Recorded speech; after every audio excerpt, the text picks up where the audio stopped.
What's up, y'all? Billy Yoda again. You don't get to see my pretty face because I am focusing on this.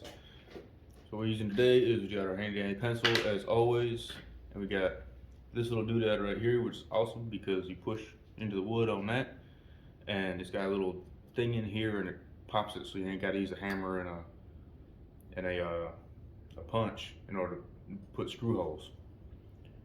So that being said, I got my goodies over here. We're going to start with placing this bad mama jama right here, the Helix M4 DSP, which, dang it.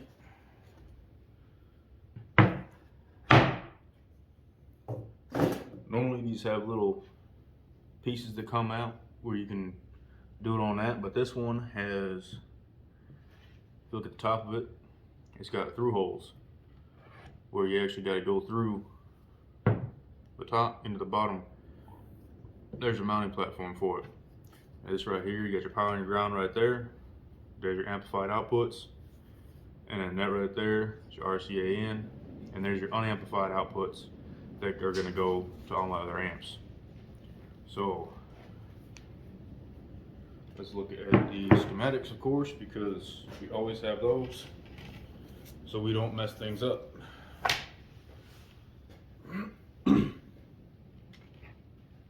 And in order to keep the nice fancy name right, we're going to put it right here. Line that bad boy up. Beautiful. Beautiful. She is in there. Now I actually, for this, I'm going to have to go get, I got a longer punch that I can use to go through there.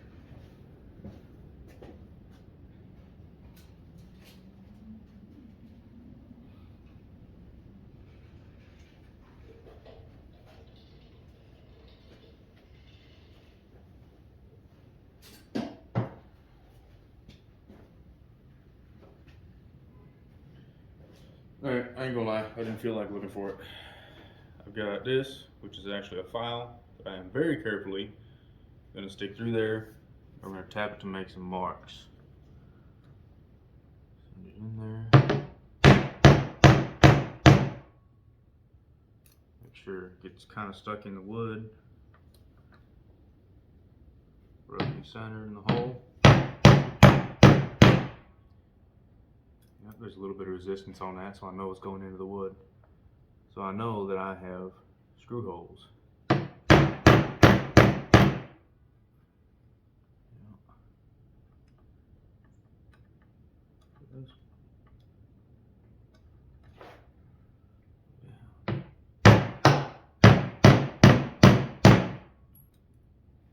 This ain't nothing but a little 3-pound sledge. Light taps, I'm not wailing on it, it's just some light taps dropping it out.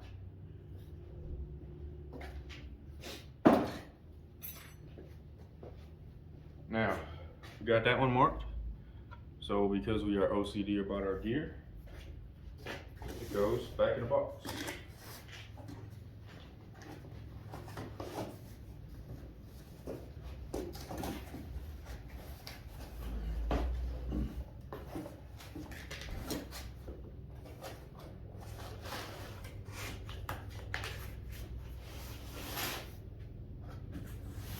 Now,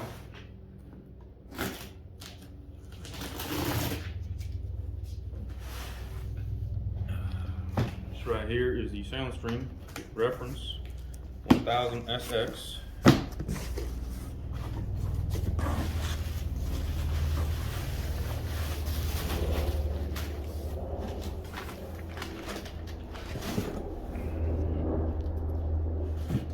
Here's that bad boy.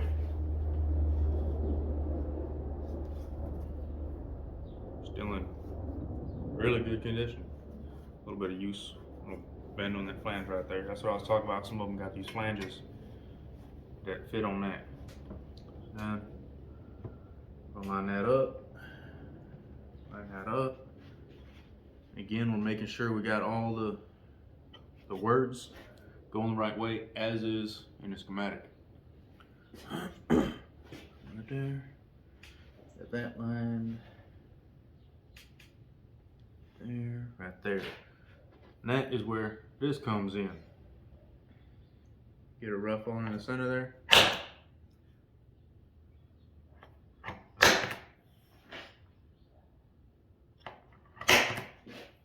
I'm doing all 6 of these holes because I do not like stuff moving.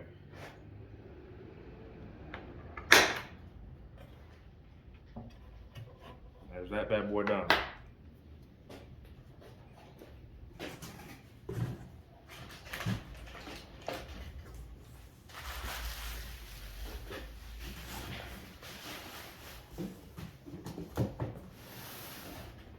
I'm not going to tape it up because we do have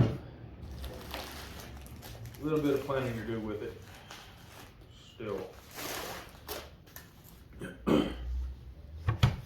Right here is one of my SoundStream B102s.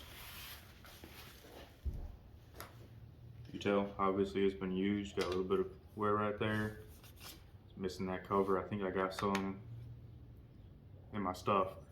I got a whole mess of stuff that I've collected over the years. You see the condition of that. That's just beautiful. All right, so see how it's got those flanges on there, makes it a lot easier. We're gonna come over here, line that bad mama jama up. I'm actually going a little bit, I got my lines, but I'm kind of coming off to this side of the line, so it's not too high and it's not too far inward, so I got plenty of space where I can route my wires.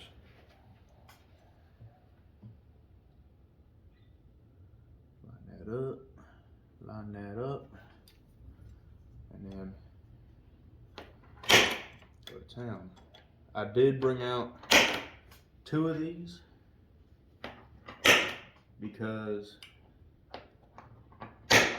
if need be, I can put both of them on the board because I am be screwing stuff in here, so I can get rough measurements, run it from the amp to where my terminal panel is going to be, so I can get rough measurements on my wire lengths. Kind of cheating. I'm going to run my wires about 1 inch or 2 longer than they actually need to be, so that I can I got enough room so I can strip them. I solder mine. I don't use don't y'all hang me out to burn now, but I don't use ferrules. Oh, did I just break it? Oh no, it got loose. I might have just broke it. Nope. Yeah, I don't use ferrules. It's nothing against the people that do. I just ain't never used ferrules. Now, if I do have wires, jumper wires, I'll be running, like on one of the setups that I got inside my house, I got jumper wires because I got adapters made for my subwoofers. So I can swap subwoofers in and out. Well, that is real hard, even if you got soldered wires, soldered ends on your wires, that gets real hard on it. So what I did is I took butt connectors, I stripped the jacket off of them, crimped them on one end, so I got hard things, hard posts that I could stick in the spring clamps on the speaker, so it's a lot easier to swap them in and out. You can't do that, do something like that with, if your speaker's got plugs on it, got them little spade terminals on it. You can only do it if it's got spring clip terminals. The clips or the regular spring you push on it, and you can stick the thing in. Those are the only things you can do that with. All right, well, got these laid in. Get that out the way. Get these out the way. So what I'm gonna do is, just for simplicity's sake, and so I have this for, it's easier to drop stuff in, I'm going to drill out for number 6 screws, because what I'm going to do is I'm actually not going to put the screw directly on the metal. I got little rubber washers that I'm going to put underneath on each of these spots, put the amp down, put some more rubber washers down and screw through that in order to secure the amp from moving. The ones I'm going to use on the bottom are actually cone shaped washers, if you look at some of the faucet inserts, the cartridges that you turn your faucet on and off, they got a little conical rubber washer underneath there. Well, you put that down there and it'll actually center itself on the mounting hole on the amp. So you ain't got to worry about, if you're using a flat washer, the amp can go all over the place. Wherever you're using that conical washer, it holds it steadier. And again, I'm using rubber because I don't want this vibrating and transferring my amps and making my amps vibrate, and that's just a whole pain in the butt. But all right, let's do this. So one thing I did some rough measurements, and I don't know how well you can see that in there. I got it written down. Number 4 is roughly 5 64ths for the bit, so you can still get room for threads. And number 6 is gonna be 3/32 on the bit. And that's just so you can get grip with the threads. God, Milwaukee, I love you, but this is a pain in the butt to get out.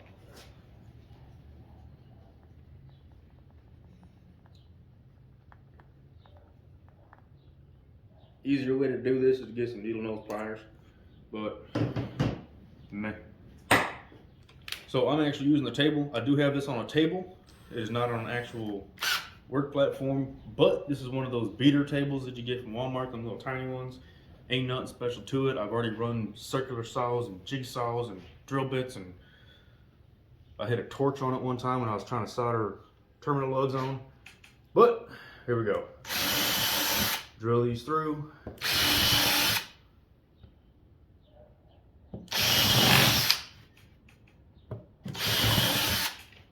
And yeah, I'm shooting straight through that table because it is what it is. It's a POS table from Walmart, so I ain't worried about it. Got this specifically for that purpose.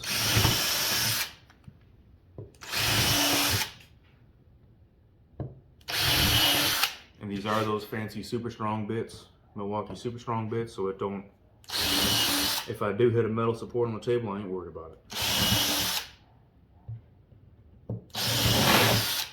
Like right there.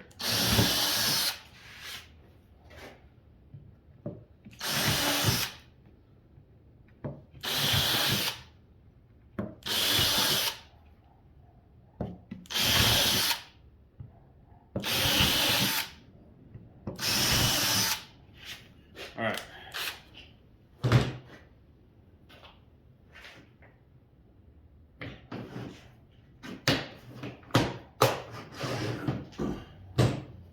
Always maintain a somewhat clean environment.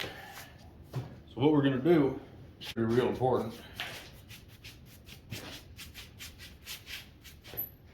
Paintbrushes, gotta love them. What we're gonna do that I consider to be real important is on this back part.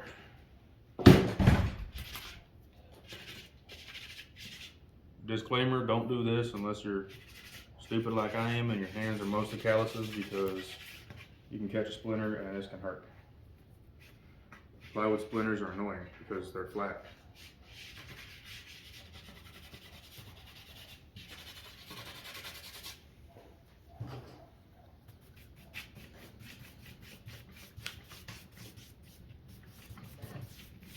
What I did there is I just cleaned off some of the punch out from the plywood. Now what we're doing is we are coming here and we are actually going to circle these screw holes. Mark that as the helix. These 4, E102. Ain't gotta be fancy, it ain't nothing to it. It's gonna be the back, so it ain't gonna be seen. This way I know if I paint this, because I'm probably gonna end up painting it or covering it. This way I have a map of back of the board, so I can look at the back of the board and I can see where everything goes. Probably couldn't see my hands right there. But I might paint the other side of this board, since this is the back. I might paint this side and all that. So 1,000. Can't spell it for a second. 1,000 sets. So now we come back to here. Now that's all marked, just so y'all see. I don't know how well you can see that, but I got the Helix, the two D100s, and the 1000SX right there. I'll come back onto this side, and we're gonna use that.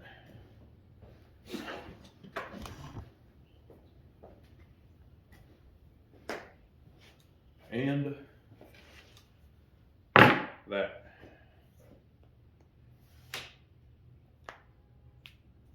So what these are going to do, we're going to do with this, because these amps are all fed in with RCAs. Signal in is for RCAs. So it's going to come from the Helix, and there's actually a bundle that comes out of here into RCA plugs, and I'm going to run that to each of the amps and such. But that's not, because making custom length RCAs is a bit more of a precise action. I'm not going to be doing that today until I actually get to the point where I start mounting these things down. So now what I'm going to do here is I'm actually marking on the thing, and I'll grab a camera and show you. I'm marking the plugs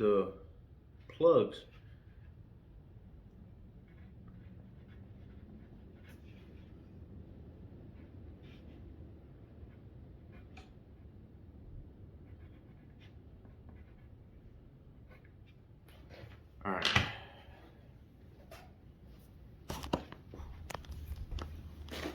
So what I did here, if you look at that, you can see I got my positive, my ground, positive, my negative right there. If the camera focuses, coincide with that. I got my output terminals. These are going to be bridged, so it's going to go to those. Actually, the positive right here and the positive right there are going to be bridged. So that's 100 watts. And there's where the RCAs are at. The RCA plugs go in and then go to the Helix. So that's what I'm going to do here. Mark these out real quick so that I can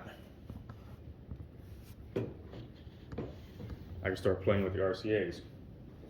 Or not the RCA, I can start playing with speaker wire. That, there. Now I don't need to mark the Helix because that's coming out with RCAs. It's going to be RCAs in and RCAs out. There's no actual speaker wire going to the Helix, so I ain't got to worry about that. That's all going to be that custom length RCAs coming from here and going elsewhere, like I said. So again, come over here, positive, negative. That R was for remote. Mark out the output, and then get a rough spot for RCA. That's done with that. And then, because I like my audio gears in one piece and not beat the hell up,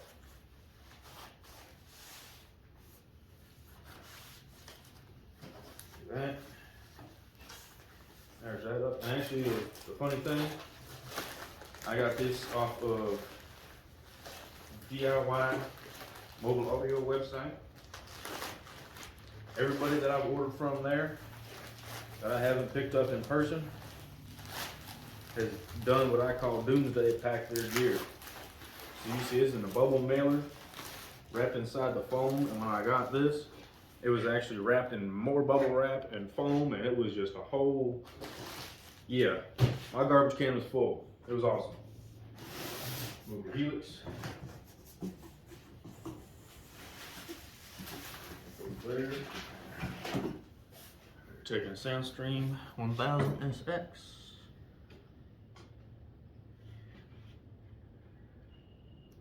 That's actually a really good demo. It's actually a really good website to go to if you got any questions or anything like that.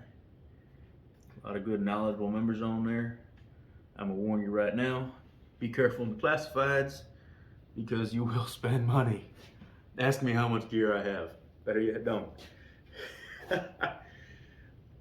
Spend a couple $100 there.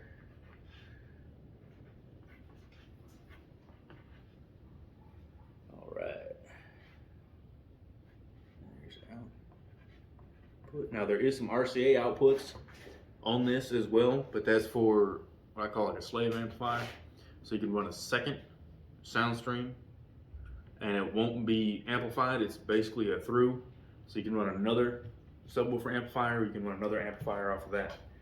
We're not worried about that. We're not marking that. We are just carrying, because this is gonna be my only subwoofer amplifier. We are just marking all that. Boom.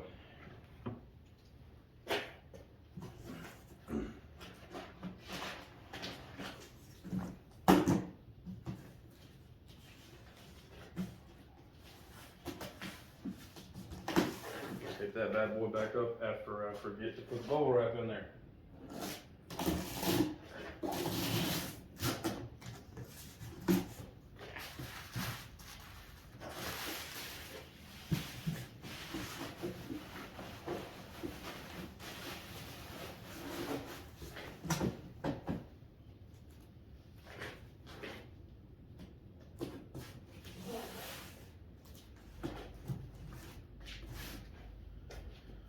All right, now what we're gonna do with this, we're pretty much done with this table except for holding notes and such. Come here. Now remember, we're gonna have a terminal block over here, a terminal strip for our speaker wires going to the actual speakers. So following the schematic, there's gonna be our output.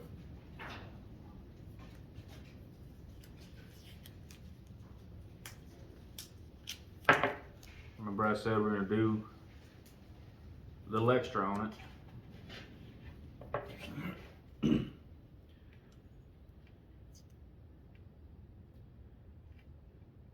So number one thing we want to try and avoid is getting our speaker wires. This is kind of the annoying bit. I don't have any actual Scotch tape. One of the things we want to try and avoid is we want to try and avoid getting our speaker wires actually touching on the, getting really the positive. Okay, so what we're gonna do now is, you see I got a speaker wire, kind of started a little bit. Following the schematic, I come out about 1 inch, which a little more than that. And then, because again, we want to try and keep the power in the ground wires, which are going to be running along the top right here. We want to try and keep, especially the RCAs, I'm going to wrap them as much as possible, as close to the amp as possible, to try and stop interference from the positive wire. I am going to do a little bit of space because I don't want them up on the amp because you catch interference from the amp. But once we clear this corner right here, which is where the positive and negative are going to start coming through, right above the 1000SX. Once I clear that corner, I'll be in the good. So we're going to do a rough. We're just going to do a rough dry out. So on the schematics, I got about 1 inch off the board, which is not to be realistic with the plugs on the RCA. So we'll actually come down about 1.25 inches. I'll draw a line right there, and then coming off the side, we'll actually come out right at 2 inches just to give a little clearance for the RCAs and such.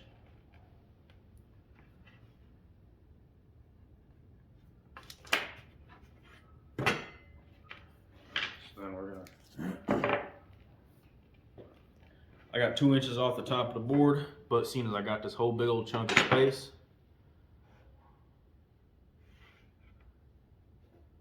I'm actually gonna come down. I'm gonna come down to about 3 inches, just so I got. Now I'm just drawing little hash marks, so I'll tape it. I'll put the wire on the hash marks and then do a tape, just to, you know what I'm saying. I'm not doing whole lines because, I mean, I could. That actually wouldn't be a bad idea, drawing whole lines in between the hash marks.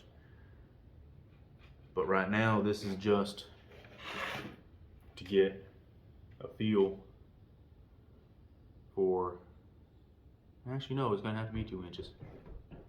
Yep. Everybody say hi to the squirrel that just ran across my roof. We're gonna come 2 inches down because we gotta clear this other D100 right here, which I wasn't really paying attention to when I did an eyeball rough on that. Since we're like 90 right there, and I've actually got I'm gonna be using them zip ties with the holes in it so I can screw it to the board, and I'm gonna be covering this my RCA's in what's called Tech Flex, which is an abrasion resistant looming. It's really nice. I like it. It's pretty. I got a bunch of that. I'll be covering all my speaker wires in, and then creating the bundles and such.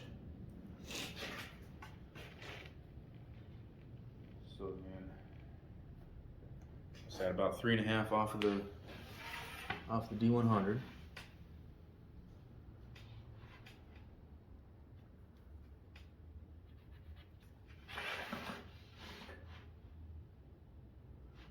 And coming close to that 45. We're do another 2 inch and then wrap that on there. And then really, it doesn't matter how far down I go on this, because like I said, I'm gonna have the terminal strip down here somewhere. So I'm just gonna add about 1.5 feet on that. There. Because I can't turn a straight line with my tape. And like I said, I'm not too worried about how flat this lays, because I will be I got those zip ties, so I can lay it flat when it comes time to put the zip ties on.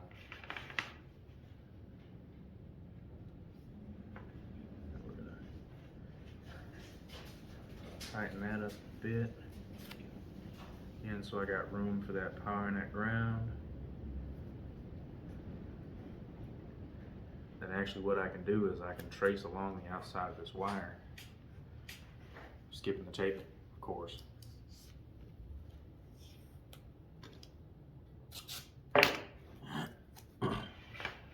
To get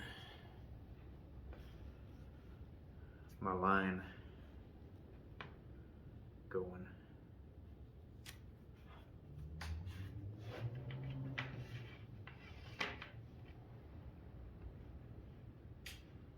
I'm just being OCD right there.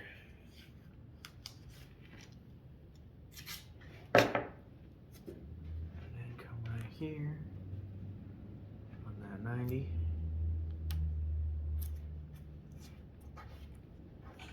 Boom.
I know there are some guys that say, oh, you shouldn't do this until you get everything installed, woo, woo, woo. Well, I'm a glutton for punishment. There's no right way to do any of this. A lot of it is all how you do it, because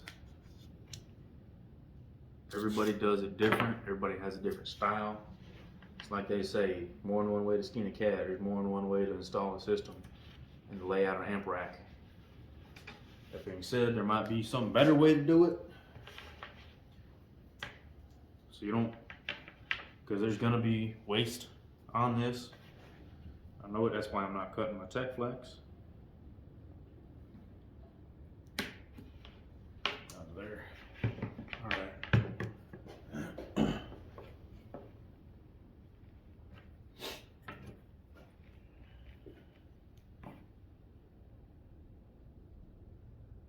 And I can actually bring this one up a little bit, because I'm gonna lay it flat so the RCA is gonna have space to go over the top of it. What's that one? About 1.5 inches. Yeah. All right, so this other one is just basically gonna be a straight shot from the output, straight over, straight down, and shoot it straight over, and then lay it out.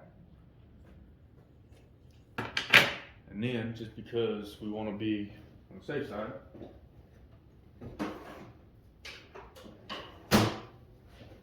so we don't get everything mixed up, we label stuff.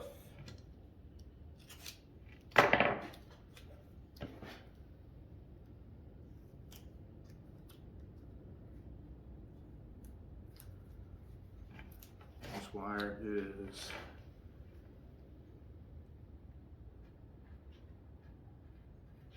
P100 left. All right.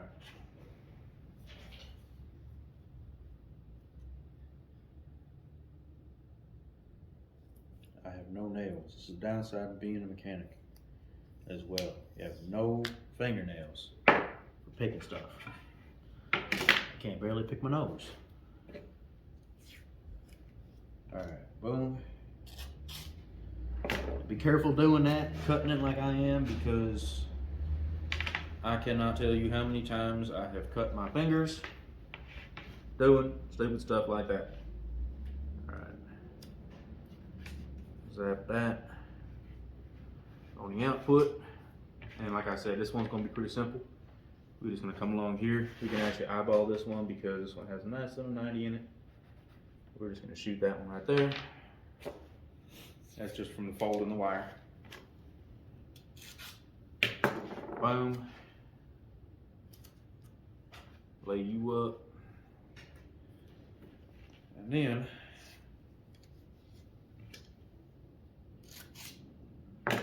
we're gonna come right over to where this guy, boom, perfect. Lay it up right next to it. I got these nice little 45s in this thing from being wired up. They're being rolled up already. Beautiful. Let's flatten that out because we're gonna end up tracing this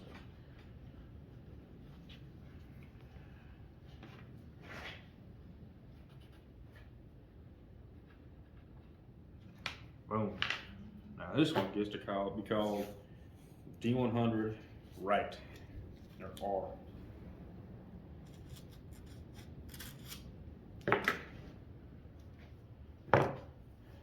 We'll get a rough eyeball on length. Again, these are going to terminal strips, so it's going to be adjusted. Line them up. My hands won't work if it's chilly out. That one.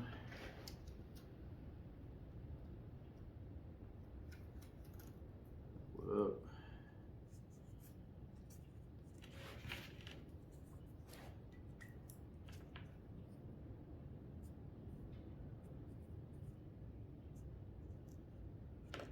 Now I will say it will be a lot easier on all this if you just go out and get one of them label makers with them little paper label strips, and that way you can get some clear heat shrink as well, and that will help. You know, you can put it on the ends, print out the label, put it on the end, and heat shrink over it, so that way you have fixed identifiers. And I will be doing that at some point.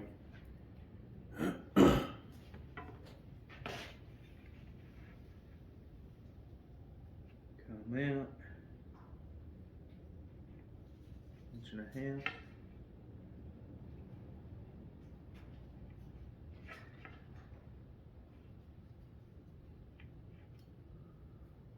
This one goes out 1, 2, 3, 4, 5 inches.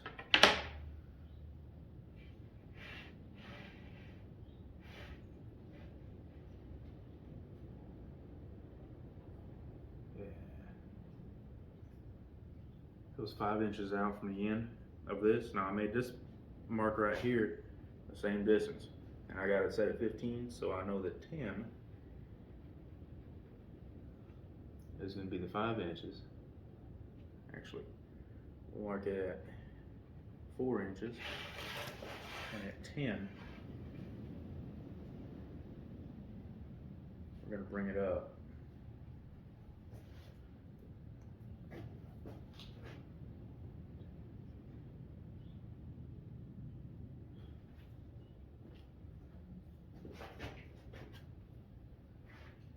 it up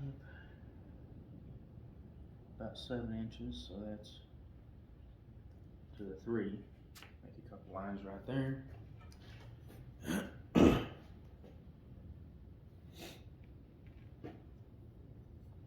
That's 5 inches out.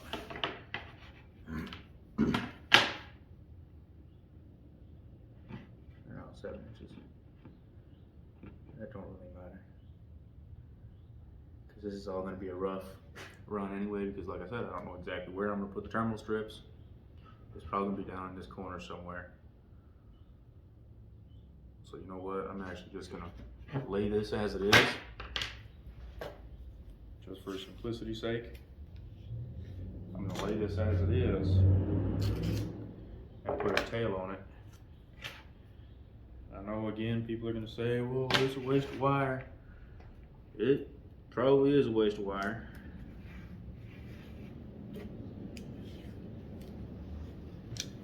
But I don't have everything that I need to actually do a complete install right now. Plus I'm actually waiting on a meet, going to a meet. I got some guys on Lima that were talking about wanting to hear my system, because I'm actually doing a setup. They kind of want to hear it in person.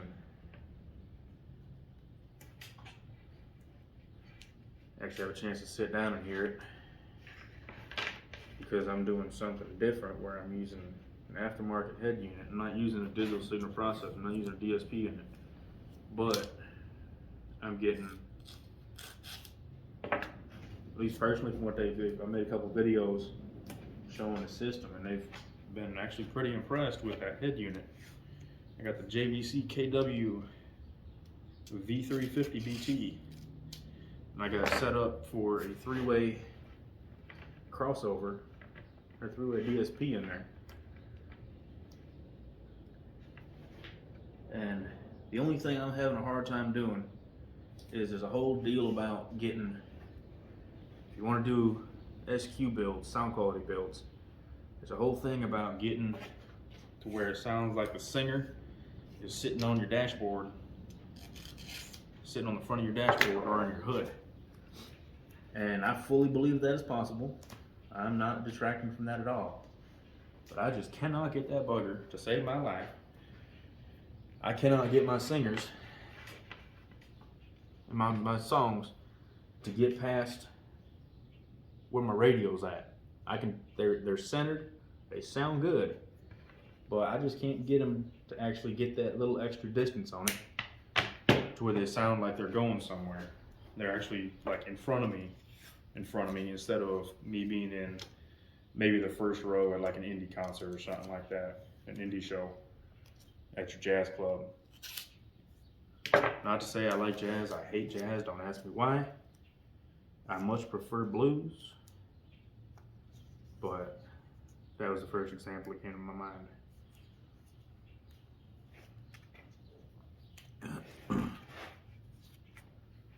This one, 1000 SX. So then there's that. They're ready to come along with this. And like I said, we're just gonna go ahead. Like I said, I'm gonna paint this, or I'm going to, you know, get some covering for it, covering material for it. That. So I'm not worried about how much I mark on this board. Now, if you are actually gonna do just a bare wood board, where if you look at my system, my center piece where I got my my crossovers at, my passive crossovers,